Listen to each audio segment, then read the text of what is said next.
For those of you who've been following along, you know that Lil Blue has multiple power systems, and the reason I did that was as backup and fail-safe, just in case things break. And I'm glad I did, even though it seems, despite my precautions, due to lack of funds and not having the proper equipment to start off with, I am encountering issues. My house battery, if you recall, was actually just a regular automotive starter battery, so it's not designed to be drained down all the way and then you know, charged back up. It's not meant for that purpose. It's meant for just starting a vehicle. But because I didn't have any funds, I went ahead and used what I had. And not only that, the battery that I was using was the one that was originally in this vehicle as a starter battery, and it's about 5 or 6 years old, so it was on its last leg anyways. And I tried to revive it by adding baking soda, and it seemed like it helped a bit. But now, 1 week into daily use off-grid for power to power my fan and laptop and everything else, it appears to have died. It's not holding a charge at all. So what I'm going to do today is try to figure out the situation. I had the portable jump start kit battery power pack here that I've been using. The problem with that is it takes forever to charge up. I couldn't find a 12-volt DC plug to get it to charge, so I've been having to charge it using 120-volt access whenever I can get that access, and as a result it hasn't been used that much. I used it a little bit last night, but you know, to run the fan and stuff, it's going to need to be charged up daily. And having 120-volt access is going to be an issue. So basically we have 3 power systems right now that are available from Lil Blue. We got the underhood battery and the inverter there, and we have the house battery here, which is totally useless at this point. It's not holding a charge at all. And then we have my power pack, which does hold a charge but needs to be charged up daily on grid.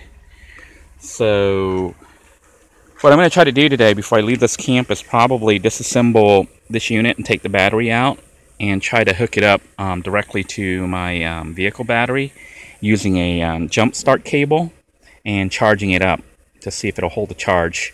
Then after that, if it doesn't work, I'm looking at actually dismantling this power pack so that I can get access to the battery itself and try to charge that through my basically my wiring system for the house battery, you know, that's normally used to charge this house battery. I'm thinking of turning this unit into the house battery. So if everything goes smoothly, I won't have to do that. If this battery is able to hold a charge again, then I won't be doing that. But otherwise, I'm looking at basically cannibalizing this unit here to turn it into a house battery so that I can get power every night to run the fan. This fan is critical for survival at night here in Florida in the heat.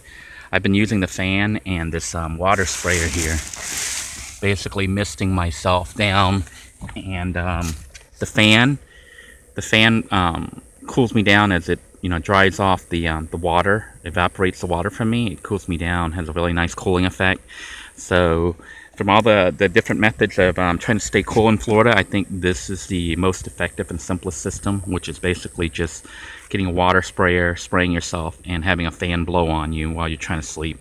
That and opening up your vehicle as much as possible for cross ventilation, for airflow to go through so that you don't get all damp inside. But that's where we're at right now. We got this crisis with the power systems because I do need the battery to run the fan, or it's going to be extremely tough trying to make it through each night here in the Florida heat and humidity. So wish me luck. I'll go ahead and update you on what happens as it happens. Alright, just wanted to update you on what's happening right now. I have disassembled the house battery system right now. As you can see here, everything's ripped out. By the way, this is how the battery box is held down. Note the screws and the washers holding the whole assembly in place so it doesn't move. And then the battery just sits in there, and then all the cables and stuff get hooked up. But I've assembled that unit right now and have the battery right here. completely out of the unit, charging off the inverter. I hope I'm not killing my my alternator here, because I also have the other inverter running 300 watts to cook my rice and other food here while I'm trying to charge up the battery. It'd probably be better to do it without the cooking, but I'm trying to do multiple things at once, and also just pushing the system to see what I can and cannot do. Right now, I'm attempting to charge the house battery directly off the inverter and the vehicle starter battery, instead of going through my little dinky, I don't know if you can see the yellow cable there. Instead of going through my little dinky 10 gauge wire, I think it was 10 gauge wire that I used to wire to the house battery system. Right now the rice cooker is cooking the rice. See if it's still on. Yeah, it's still on cook. And once it finishes cooking, I'm going to try to cook up some eggs and have eggs and rice for breakfast. And then assess my situation here. I'll also see if the battery charged. If this particular vehicle battery, the house battery here, charges back up, then it means that my my little dinky 10 gauge wire may not be big enough, and I may need to do a future upgrade on the wiring to allow more power to flow to it. That, or when I can save up some money, I do need to get another battery. I want to get an AGM battery so I don't have the venting issues that I have right now. And it should be a newer battery that's designed to drain down low for daily use and charge back up. So right now we're just trying to revive this battery if we can. If we can't, then I'll probably have to take this battery and then turn it into an automotive place somewhere and pay them a fee, a disposal fee. Or I may hold on to it until I can get an AGM battery. That's what I'll probably do, and then trade it in for the AGM battery. So wish me luck, and I'll keep you informed as to the process and what actually happens. Well, it looks like brunch is pretty much done. My egg exploded in here.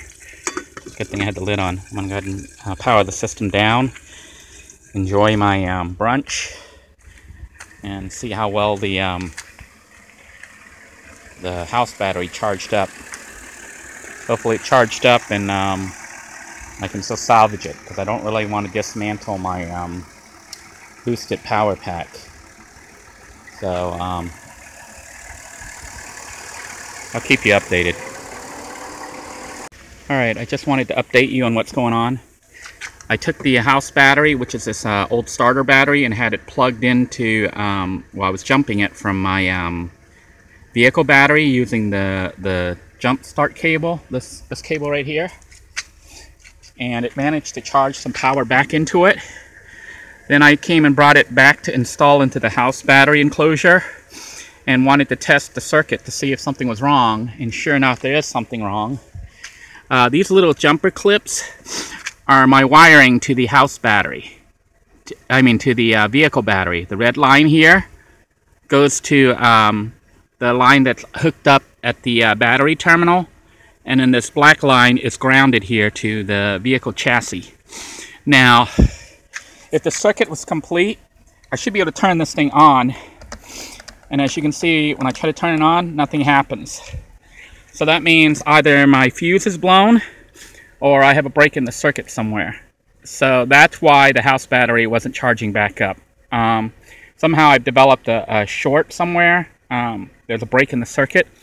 So I'm going to try to see my my fuse and then trace the power from that line to make sure that I'm getting power.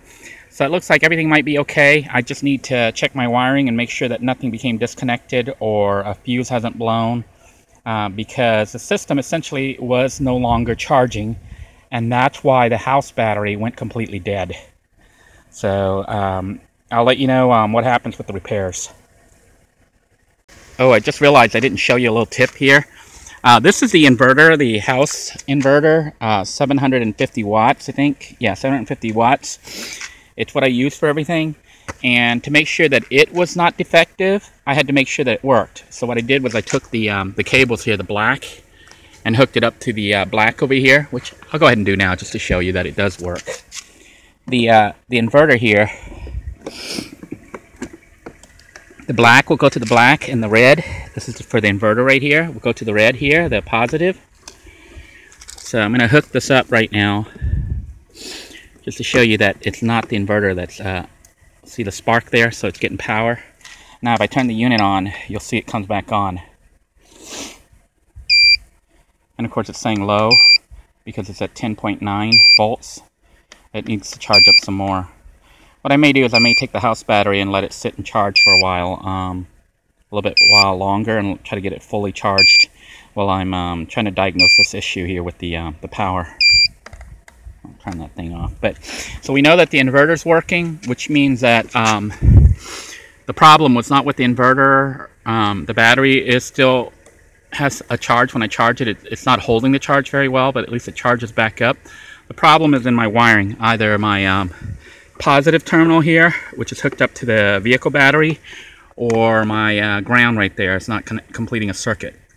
So I'll be dealing with that here in a moment, but I think I'm going to go ahead and take the battery back out and hook it back up and let it charge up some more directly off the jumper cable, so that way I can charge it up, you know, with maximum speed. Well, not surprisingly, my 30 amp fuse that I had put in there, see the green one, the 30 amp, that's the connection to the red or the positive line that runs to our house battery. I moved the fuse. I don't know if you can see it on here, but it is blown. See, I don't know if you can see it on this video, but the inside there, the connection has been split. It popped. So something I did, maybe when I hooked up the external inverter here, or flipped the switch or something, it blew the fuse there. So we know that our circuit breaker works.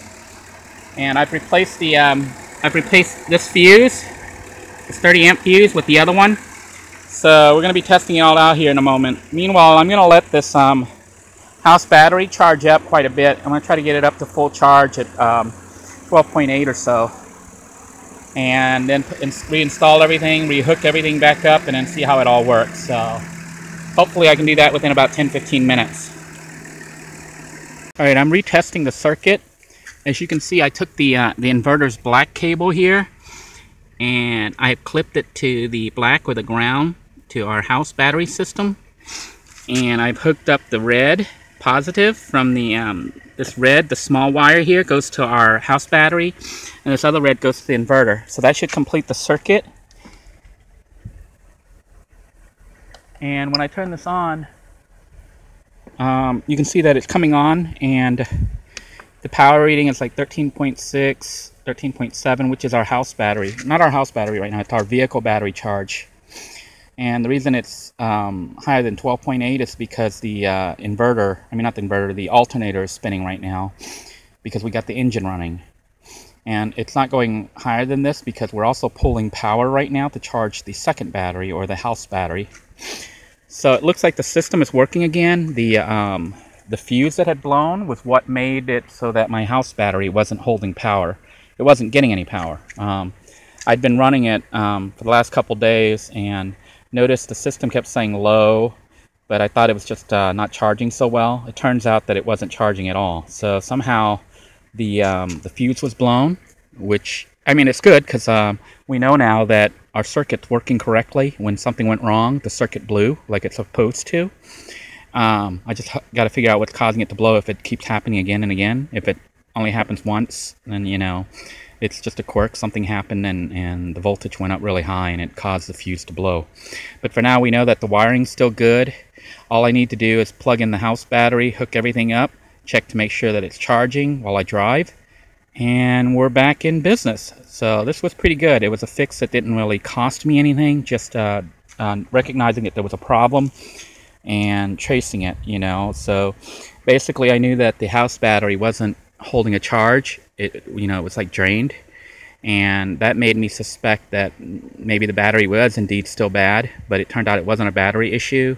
It was a wiring issue. My circuit had blown, and like it was supposed to if something went wrong. So everything's been fixed, and basically all it cost me was another fuse, which I carry a couple just in case. So looks like all's good. We'll go ahead and plug that house battery in, and we should be all set. As you can see, I put the battery back in. Now all that remains to be done is to hook everything up. Just a safety note before you hook everything back up. Remember, we have a switch underneath the or at the back of the driver's side seat. I flipped it back off. You don't want to complete the circuit until you have everything hooked up, just for safety, just so that, you know, in case there's a surge or something, you don't blow the fuse again. I went ahead and unplugged. Well, didn't unplug. I turned the switch off so the house battery system won't be live. And now we're just gonna hook things up. We're gonna hook up the negative here, and then I'm gonna hook up the positive, making sure. Okay, yeah, that is the positive. So we're gonna hook up the positive, and the circuit will be complete again. And that's once we turn it on. Right now it's still off, so the circuit is still not complete. And we're gonna hook up our inverter now. So I'm gonna hook this guy up over here. Maybe I'll hook him up first. Hook up our inverter here. And our little guy. I'll probably do the same here. I'll hook up the inverter and then the little guy. So, excuse me here for the camera work. I'm working with one hand here. We'll hook up our inverter and hook up our power. Okay, so the house system is hooked back up. Inverter's hooked back up, and now I just need to close everything. I'm gonna have to stop filming for now because I need two hands to do this. Okay, we've hooked everything back up under there. I hooked up the positive to the positive, negative to the negative. And now we need to test the system and make sure that everything's hooked up and working. So I'm gonna turn it on. And it's coming on at least. And it says 10.9 because it's still a low charge. And the reason it's a low charge is we haven't flipped the switch on yet. So the house battery right now, let me turn this off. Well, the house battery right now is isolated from the vehicle battery right here. Even though everything's hooked up, it's still not on until we hit the switch. So I'm gonna come in here, and my switch, you can't see it here, but it's under here. I don't know if you can see that switch right there. I'm gonna flip it on. I don't know if you can hear the beeping. The beeping should stop once I flip it on. And there you go. So the fact that the beeping stopped is good because it tells me that power's coming through, that my wiring's still good. And it says 12.8 now instead of 10 point whatever, and it's going up. It says 12.9. So the system is charging back up, and I think we're back in business. And I'm glad that this wasn't anything really major, like a battery, my battery failing completely. So the system is charging back up again, which means I'm okay with my fan again. Because last night I slept with the fan semi-running off whatever power was left here and what I could draw out of my my portable jump start unit, which had not been charged in over a week and a half.